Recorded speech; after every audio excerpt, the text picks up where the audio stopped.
And I hope you're all doing very well this Saturday evening. We've got lots to talk about as per usual. I want to talk about Ole Gunnar Solskjaer's transfer budget at Manchester United because I feel that there's a level of knowledge in the Manchester United fan base that you shouldn't have the wool pulled over your eyes. And realistically, the Premier League season starts very, very shortly.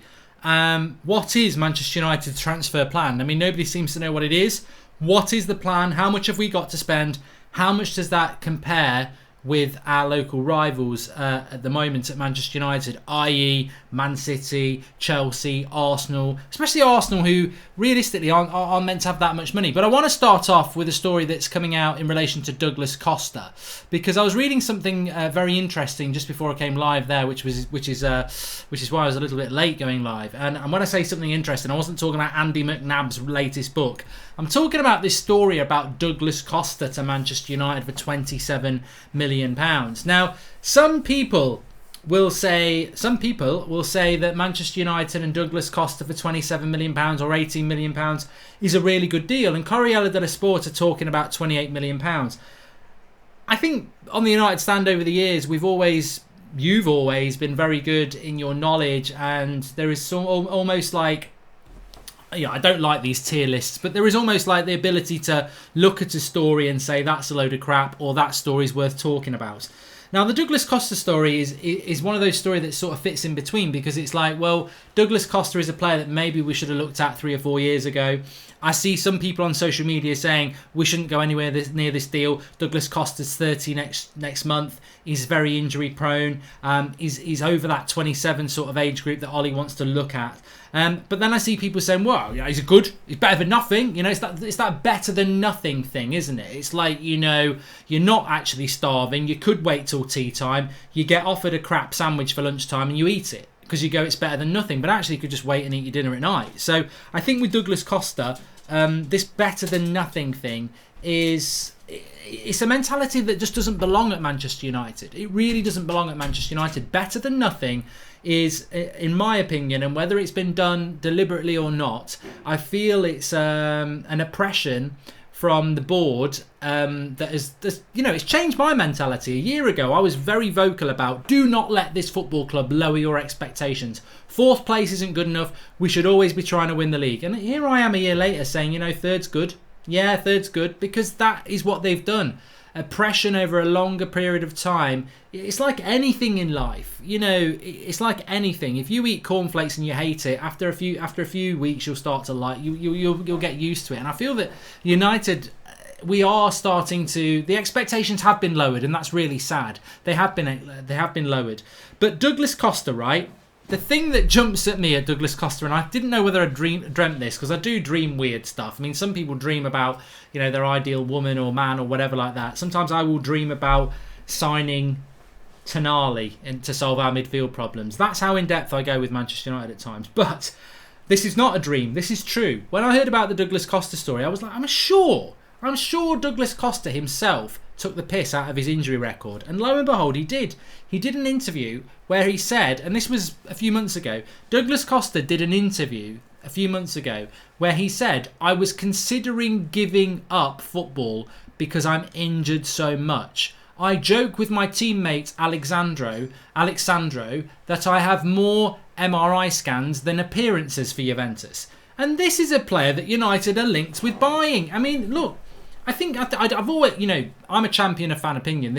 I think your opinions are far more important than, well, look, I'll give you a quote here. This is what I think about ex-professional footballers' opinions. Paul Ince has done an article on why Manchester United were wrong to sell Lukaku. Do you want to know what I did when I saw that article come up on social media? A little bit like what I do when I see a vegetarian pizza on a pizza menu, or a little bit like when I go into McDonald's and they try and give me carrot sticks instead of fries. I walk away. I don't look at the article. It doesn't belong in a football conversation. Why United were wrong to sell Lukaku by Paul Ince. But this is why I like fan opinion, because it's very real. It's very on the, it's not always correct, but it's passionate. And Douglas Costa is not a player that Manchester United should be looking at. He's 30 next month. He's injury prone, and he admits it himself. Well, you know what? I don't think it's true from Corriere dello Sport for a start. But when I was reading it, on the Manchester Evening News website, they normally will put a little paragraph or a sentence at the end. Manchester Evening News said, as from what they've been told by the club or whatever, or sources at the club, Manchester United were looking at Douglas Costa as an alternative to Jadon Sancho, but we're only interested in a loan move. Oh, right, we're only going to pay him 200 grand a week on loan. I mean, this is a guy who jokes about his own injury record. What sort of future is that for Manchester United? To be looking at players who are going to spend more time holding Phil Jones' hand on a treatment table than putting on a shirt and playing at Old Trafford. Ridiculous. Absolutely ridiculous. Now, I don't think we're in for him. But what I do want to say is, just do a little bit of digging on some of these players. I think we do go into the transfer market and we do become, and I'm guilty of it as well, we get a little bit like anything's better than nothing. Oh, we're looking at, that's a shiny thing, let's buy it. It's a stone, somebody just painted it gold, buy it. £100 million, we don't get it. It's a stone. It's actually a stone. They're free. Somebody just painted it with a bit of gold. Buy it all, get it all in. Anything's better than nothing, and it's not. Quality is what Manchester United need, but we also need to know what we're going to spend.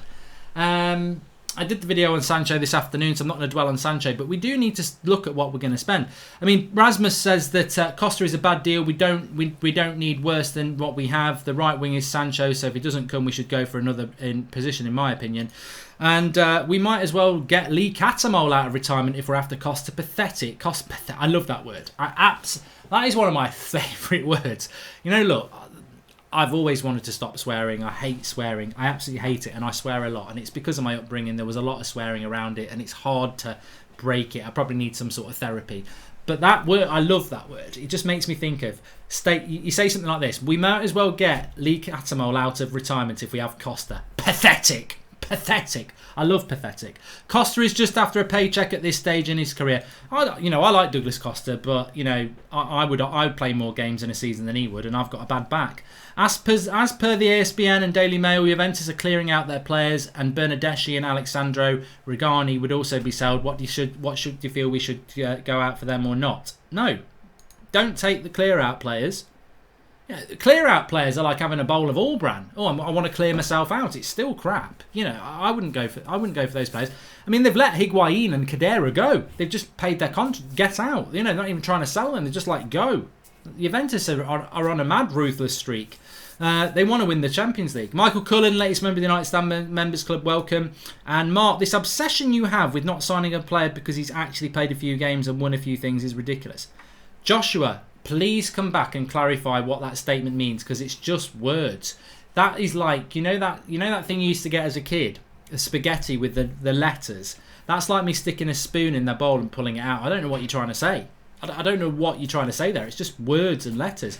This obsession you have with not signing a player because he's actually played a few games and won a few things is ridiculous. I've read it twice. I'm going to try 3 times. Mark, this obsession you have with not signing a player because he's actually played a few games and won a few things is ridiculous. I still don't get it. I don't get it. I don't. Maybe it's me. I just don't get that statement. I'm willing to answer it. I just don't understand it. Mark, thoughts on Chiesa? I'm Sancho or bust, but Chiesa would not be a bad alternative if the Glazers don't spend money. At least spend it wisely.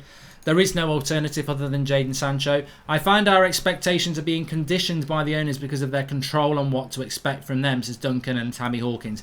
Well, I've got a lot to talk about tonight, and I do want to take some of your questions, but let's just talk about what the title of the show is. Solskjaer's transfer budget. What do you think Ole Gunnar Solskjaer's transfer budget is? Because I'm just going to read you some speculative facts here. Speculative facts. I mean, that's great. I think Boris Johnson should go down that road. I'm going to give you speculative facts. So basically, Manchester United, what is our transfer budget? What Manchester... Look,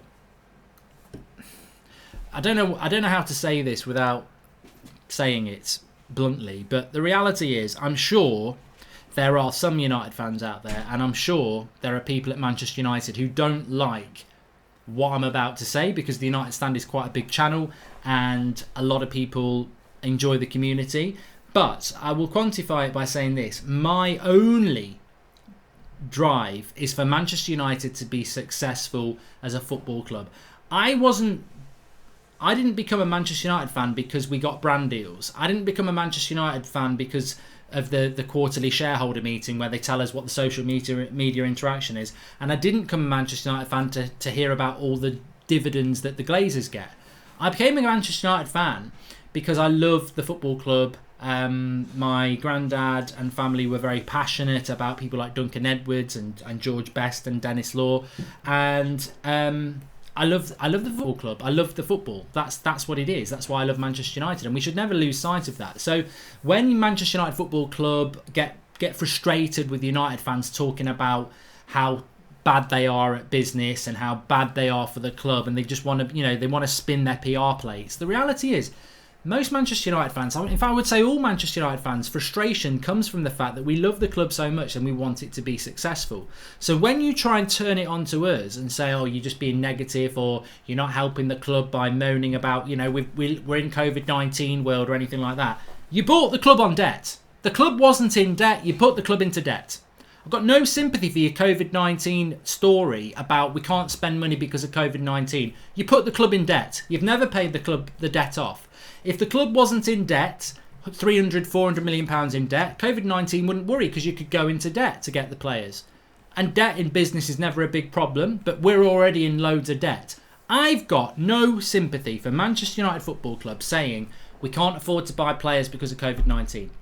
Bollocks. I've got no interest, because we are one of the biggest revenue earners in world sport. We've got money. The reality is, and I said it about Gabriel this afternoon, Manchester United will squeeze the last drop out of anything to save a fiver. They will. They absolutely will. They'll have a baked bean dinner on Monday night so they can have a bubble bath on Tuesday night. That's the way they work. It's a business. It's business. I've worked in banking. Every pound counts. We're a business. Now, you're always going to rub up against Manchester United fans when you're a business, because Manchester United fans, like I said a couple of minutes ago, we just want success on the pitch. Couldn't give two shits about brand deals or anything like that. If we're the richest club in the world, great. Some fans celebrate this on social media. We're the richest club in the world. We've got more money than Real Madrid. So what? So what? Real Madrid have got more Champions League titles than us in the last 10 years. I don't care about how rich we are. I don't care if we've got another bloody bubble bath. I'm on the bubble bath again. Brand deal. I want Manchester United to be successful on the pitch. And what Manchester United Football Club need to do more than anything is stop trying to oppress fans to lower expectations. Stop trying to brainwash us and realise we just want success. And if you're not on that page, then there is always going to be a conflict. But the conflict comes from you. The conflict comes from the owners. You're the ones who can make Manchester United fans happy. Were we happy when you bought Bruno in January? Yes, we were. Were we happy when we were doing well on the pitch between January and the summer? Yes, we were. Why are people getting frustrated now? Because we know that's not enough. Third place isn't enough. Bottling it against Sevilla is not enough. We're still 3, 4, 5 players away from being where we need to be. Now is not the time to take the foot off the pedal, and that is why some United fans are getting worried. Because we get third place, we have momentum. The foot's on the pedal to the end of the season. We get where we need to be, and then the foot comes off the pedal, and everyone else goes past us. Now, what is the transfer budget at Manchester United? It should be 150 million. It should be 150 million. Sancho for 100, and then you get a centre back for 30. Some people would say it's 200, but it should be 150 million. And then if you sell more players, you get it up to 200. Net spend should be 150 million, because we haven't spent anywhere near that for the last 2 or 3 years. And also, remember, Alexis Sanchez is gone. This is a deal I didn't think we could do. There's videos of me saying a couple of months ago, I don't think we can get rid of Alexis Sanchez. And there we have this situation where Sanchez is gone. That's £1.5 million a month. Alexis Sanchez gone is £1.5 million a month. That's his wages. So in 4 months, you've got 6 million. We're saving a lot of money by Sanchez going, and we've still bought nobody in. What is our transfer budget? What are we doing? Joshua Harper says, Mark, is it true you don't want Sancho because at 20 he's a bit too old and too much of a risk? You literally don't want to buy anyone over 27.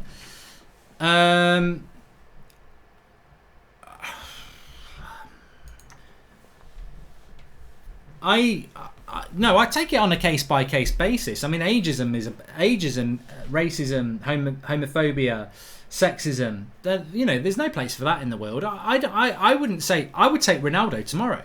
Ronaldo's what, 34, 35? I think United have a policy of not looking at players over 28 anymore because they've had their fingers burnt with people like Alexis Sanchez and Bastian Schweinsteiger. But I do see the value of not taking a player who's over 28. I wouldn't take Rakitic because he's never played in the Premier League and he's 31. I wouldn't take Godin a year ago because he was well into his 30s, never played in the Premier League. I think you've got to take it on a case-by-case basis. I mean, I'd take Ronaldo because I think he's a gift to man. You know, I think he'd be fantastic. But no, I'd never say I would never want to sign a player over 27. What do you think as fans have to do to get the Glazers out, says Seni Rami?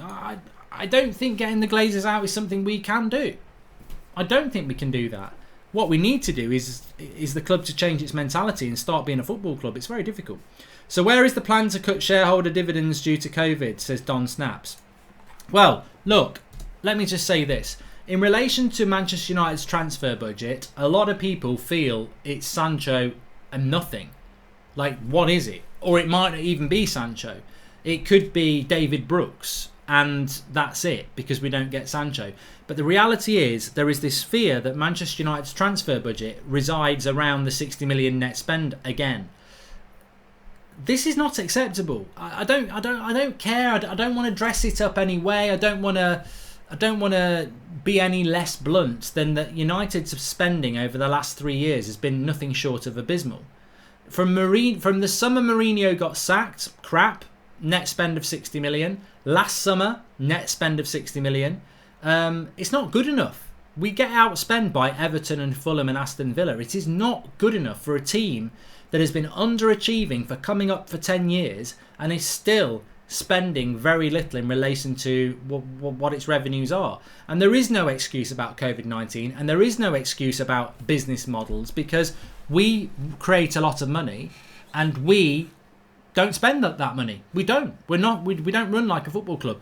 And the interesting thing for me is that Arsenal, right? Let's just have a look at other clubs about what they're doing this summer transfer window. Arsenal were a club that, to me, and I would never make the mistake again because I said it last summer about them with Pepe, or they haven't got the money, and they suddenly... I mean, Arsenal spent...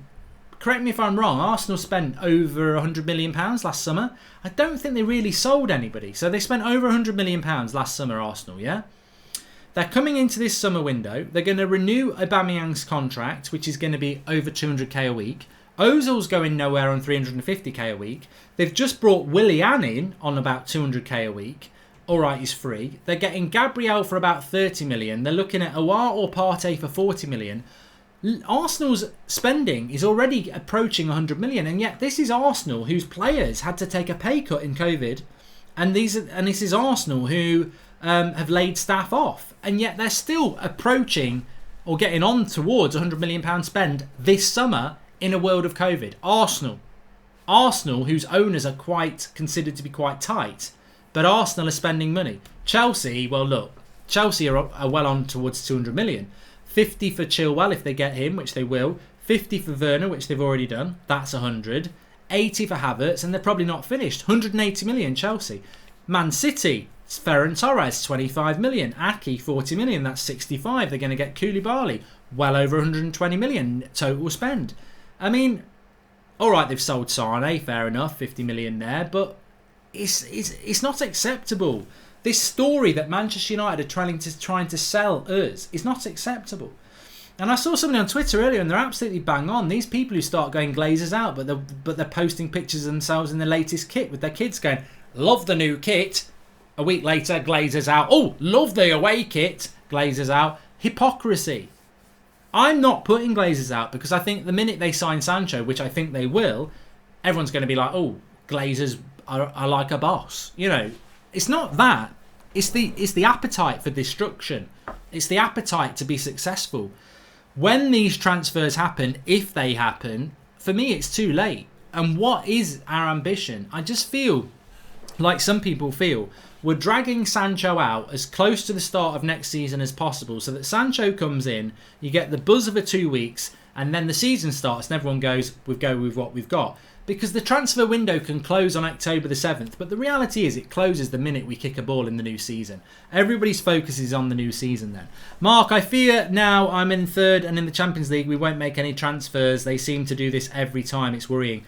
Jimbo74, I know where you're coming from on that because Manchester United, when we've been in the Champions League, haven't spent Moyes got Fellaini. Mourinho didn't get much when we were in the Champions League, and neither did Van Gaal.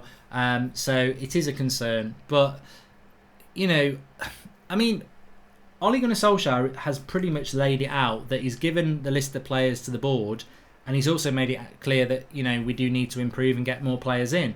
If they don't deliver, they're setting themselves up for... Look, January wasn't very nice, was it? The booing, the songs that were being sung, even worse, unforgivable, going round to Ed Woodward's house and doing what people did. Do the club want to go anywhere near that again? Because I'm telling you now, if they didn't buy players, or they bought crap players, then the fans aren't stupid. It will start up again, and and next season we've got to do better than third. Next season we've got to go deep into the Champions League. Can we do it with this team? I don't think we can. We need 2 or 3 players ASAP. How long do you think we will be rich, club, if we don't start winning things? We are here because of what we achieved in the last decade. Do you think the Glazers era will end soon as we are on a downfall? Well, somebody said this to me a long time ago. The Glazers, in a worst incarnation, are non-United fans who bought the club as a business model, which has been fantastic for them. They bought it on debt, they made loads of money out of it, and they'll sell it off at some point and walk away and leave the damage that's been caused. They're not United fans, they don't care about Manchester United, it's just a business. That's the worst incarnation of the Glazers, of course it is. The best incarnation is that they are passionate about Manchester United, they want us to be the best footballer club in the world, and they're willing to put the money in. They're not that. They're not that, are they? So I wouldn't say that they're the worst incarnation either. We have won things with them, but it's not a comfortable scenario. But the transfer window isn't closed either. I just feel that they've got to get Sancho done, and I feel they will get Sancho done, and I think everyone's moaning will stop. But you know what? For me, it isn't that. It's not that, because I think we need more than Sancho. I do. I think that Sancho is a statement signing, but I think we need more than that, and we need it more now. Hey Mark, on Maguire and other British players. When Fergie was here, he kicked the drinking culture out of the club, but it's back. British players need discipline. Our culture is so dependent on it. Red Baron with that. Manchester United squad on paper is way better than Liverpool's squad. Don't you think coaching is a factor? So it's Fred. And Mark, I think we have reached the height of the board's ambition in getting back into the Champions League. I'm worried that Sancho will be our only addition this summer. This is A. Nocturne. At this point, we aren't even a business anymore. This is corruption. There should be a system to make sure clubs get treated fairly, says Marcus Rashford, with the best left winger in the world. So we let the Glazers take money from Man United to use it to buy Tom Brady for Tampa Bay. Ridiculous. We go out, Glazers out trending, says Brian Matunzi. And United fans talk green and gold is nonsense. Stop buying merchandise and tickets, only putting money in the Glazers' pocket. That's how you get rid of them, says David Collins. I mean, look, I don't think we've got a better squad than Liverpool, because Liverpool have got a better first 11. We've got a more expensive squad than Liverpool. We've probably got the most expensive wage bill in the country, which is embarrassing. It really is. But we haven't got a better team than Liverpool. Otherwise, we would challenge Liverpool. It's as simple as that. As for the drinking culture at United, I don't think there is a drinking culture. I think Harry Maguire's got every right to go on a 2-week holiday with his family and go out for a drink on an evening in Greece. I mean, whatever you want to say about these people, they're successful, at what they do. They're at the top of their game. They're professional athletes playing for Manchester United, but they do have a right to have a time off. All right. Stereotypically, as I said, I think last night, foreign players have an attitude towards alcohol that is different towards the English players. We like to go and have a drink. We like to be at these beach parties and everything, and that's always been the case. But I have no problem with Harry Maguire going on holiday for a couple of weeks and having a drink. I mean, there was a story tonight actually about Brandon Williams posting a picture, probably on Instagram or Twitter, whatever, on a jet, and he's taken it down because of the hate that he was getting in the comments. I mean, I don't agree with that, by the way. I think Brandon Williams should be able to post what he likes on his Instagram feed. That's absolutely fine. What I would say, and I don't know whether Brandon Williams has got a manager or anything like that. I know people like Jesse Lingard and Marcus Rashford and the bigger players do. What I would say is, and it's always been a problem in football, but I think it becomes more a problem now because fans are, 20 years ago you didn't have Twitter, football Twitter, or, United Stand, you didn't have all of that. So fans are able to express their opinions a lot easier now. Wayne Rooney might have been going on a jet 20 years ago, but he wouldn't be posting it on Instagram because there was no Instagram, so therefore people couldn't reply about it. They might see him on the back of the Sun in a jet, and they might go to the mates in the pubs. Not, he's up his own arse. He is. He was crap at the weekend. It's a different world now. Criticism is instant. What I would say is that as a Manchester United fan, I'm still very frustrated about something that didn't even happen a week ago. Sunday night in the Europa League, Sevilla have just won the Europa League again, and I felt we were better than them. And I still feel very angry with the players that they bottled that. So I think that maybe people see people on holiday posting pictures of themselves by the pool or on a jet, and the frustration is that as a fan, you still feel frustrated about last Sunday night, which is a normal reaction. But what do you want the players to do? On the flip side of the coin, what do you want the players to do? We lost the game of football. It's very disappointing. I better go and sit in my bedroom now and just self-reflect for 3 weeks until the season starts. They've had a long, hard season. They've got a right to go on holiday with their family. They're rich. They've got a right to go on a jet if they want to. I just think it's probably more about what you post rather than what they're doing. Because ultimately, if you're a footballer, your customer is the fans. You're a very talented footballer, but ultimately, fans are the lifeblood of football. The money that pours into the Glazers' pockets and Chelsea's pockets and every other pocket and sponsors and everything like that. It's one of the most simplest things to come to the core of very, very quickly. BT might pay millions to sponsor the Premier League and Sky and everybody else, but why are they doing that? Because BT want you to pay for a subscription to BT. Adidas want you to buy a Manchester United shirt. Chevrolet want you to buy a Chevrolet. All these sponsors that pay millions that go to the players and the clubs. I don't know whether they have that mindset. I don't know whether the sponsors have that mindset, but you're the people they want. It's your eyes they want. It's you they're paying the club money for. If you turn your back and turn away, those sponsors walk away as well. Fans are the lifeblood of football, and they always have been. United fans should boycott the games, including watching the games online. A statement needs to be made, says Vinit. It's all about personal opinion, Vinit, but when we sign Jadon Sancho, all this disappears. Do you think Aaron Ramsey would be a decent signing, says Wadu? Nope.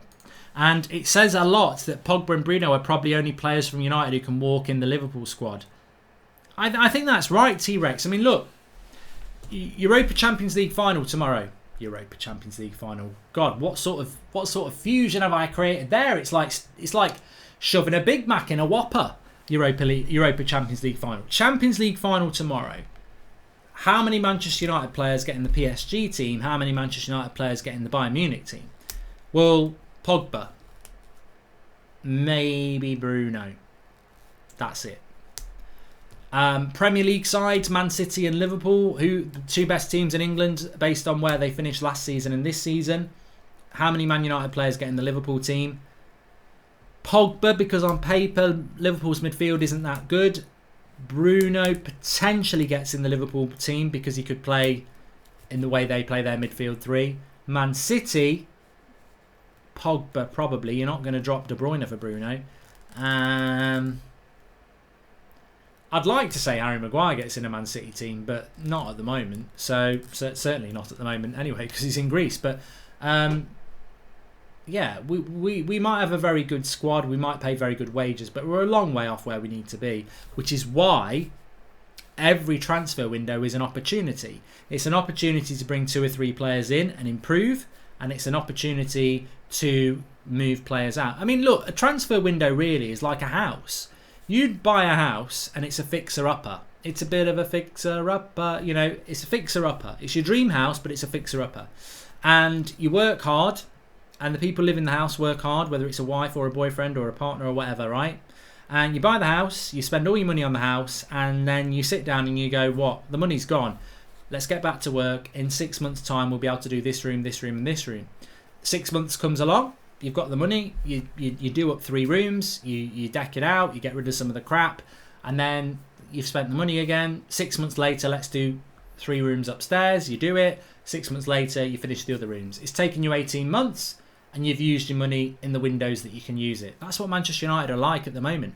We are a football club that needs to use these transfer windows because they only come around every 6 months and they're very important in progress. It's all part of the journey. It is all part of the journey because you can't buy players in February, March, April, May. Ollie got Bruno. We got third. If we didn't get Bruno, Ollie wouldn't be here anymore. We would have finished about 8th and Pochettino would be the manager. So buying players is evidential. You know, we bought Bruno, we got 3rd place. You get to this point, we've hit the ceiling. Now you get Sancho in, you get a centre-back in, you get a midfielder in, and then next season you close the gap on Man City and Liverpool. Then next summer, you get a couple of more players in, you maybe get in a title race the season after. And whilst doing that, you declutter, you get rid of a bit of the crap as well. So United can't refuse this transfer window. It's too symbolic. If United refuse this transfer window and don't use it, it's a massive statement from the club. We could become that Arsenal under Wenger for 10 years, where he invincibles to when he was sacked, never won a league again, got top 4 nearly every year, club give him a pat on the back, a little bit of money. We're not ambitious though. All you've got to do is get 4th every year, and that could be where United go. Big summer. It's a symbolic summer. And it goes back to the title of the show. What is Solskjaer's transfer budget? And we don't know. It could be 50 million, it could be 100 million, it could be 150 million. I want Ollie to have a word with them like Fergie does. They're footballers that get paid huge amounts of money to represent our club, says Red Baron. And it doesn't make sense that the Glazers won't sign proper players but pay expensive wages to players way past their prime that keeps us away from performing well. Bad for business again, pure stupidity. There is a contradiction. There is a contradiction in what United do. Nemanja Matic got given a 3-year contract. He's on over 100 grand a month. We didn't need to give him a 3-year contract. He still had another year to go. Juan Mata got given virtually a 3-year contract last summer. 140 grand a week, hardly plays. So we are quite flippant with our money in one way, and then in another way, you know, you've got an opportunity to go and get 2 or 3 players in, and we're playing tight. So how much are the players worth compared to how much they cost? Who has gone up in price and who has gone down? Biggest winners and losers, says Uberman. I think that's a show in itself. I think that's a show in itself that I'm going to write down there. Uppers and downers.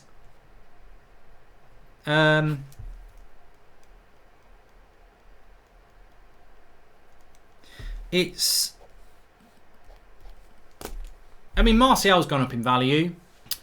Bruno's gone up in value. I wouldn't say Wan-Bissaka's gone up in value, even though he had a good season. Maguire's not gone up in value. De Gea's not gone up in value. Wan-Bissaka's not gone in value. Lindelof hasn't. Maguire hasn't. Luke Shaw's probably gone up in value because 27 million is what we paid for him, and I'd still say that Luke Shaw, although he lives under a cloud of unfair treatment, I still think that Luke Shaw's worth at least 40 million as a left back. He's not, he's only mid-20s. McTominay's from the youth system, doesn't matter. Fred's gone down in value. No one would pay 50 million for him. Pogba is probably retained his value at 90 million. As I said, Bruno's gone up in value. Martial's gone up in value. Martial we bought for about 50 million. He's got to be worth double that now. Rashford's from the youth setup. Greenwood's from the youth setup. So, a few players have lost value, even though they've done okay. But a few players have gone up in value. The main issue with United is that they look for polished diamonds that are expensive instead of looking for unpolished ones, says Fred. And anyone a spare tenner trying to get this young English lad signed up from the German club in yellow, says Ed Woodward. Interesting there. Look, I don't know what to say. I genuinely don't know what to say. 3 weeks tonight, we'll be watching Match of the Day because the Premier League started. 4 weeks tonight, United will have played their first game. The next 3 weeks are huge. And 3 weeks in United's world is nothing. The worrying thing is, apart from Sancho, who are we in for? And we already know with United that we need to be in for somebody for 6 weeks before they're holding up the shirt. So, at the moment in time, for me, the worrying thing is that it's going to be Sancho and nothing. And that isn't enough compared to what other people are doing. But we'll just have to wait and see. Welcome to Sharanga Doli, latest member of the United Stand Members Club. And Viniak says, what will you choose? Sign a left centre-back or sign a left-back and move Luke Shaw to left centre-back? Also, when do you think we'll start seeing some transfer news about United? Well, it's got to be in the next 3 weeks, and I wouldn't move Luke Shaw to left centre-back. I think he's very important to us as a left-back. Anyway, look, it's Saturday night. Go and do what you do. Enjoy yourself. Stay safe, and I'll be back in the morning with the latest news. Chelsea says, is City and Chelsea that is scary? We're battling about Sancho only, and I'm not sure we get him. City could still get players like Koulibaly and Messi, and maybe we only get Brooks. It's so frustrating. Well, look, I think the only positive thing is that this is down to the board again, isn't it? Every summer it's the same old frustration. We need a director of football, and we need owners that want to treat us like a football club and not like a business. They've got 3 weeks to get their arse in gear as far as I'm concerned. Let's wait and see. Thanks everyone for watching. Smash a like on the video. I'll speak to you in the morning. Have a good evening, day, or whatever you're doing, and I'll speak to you soon.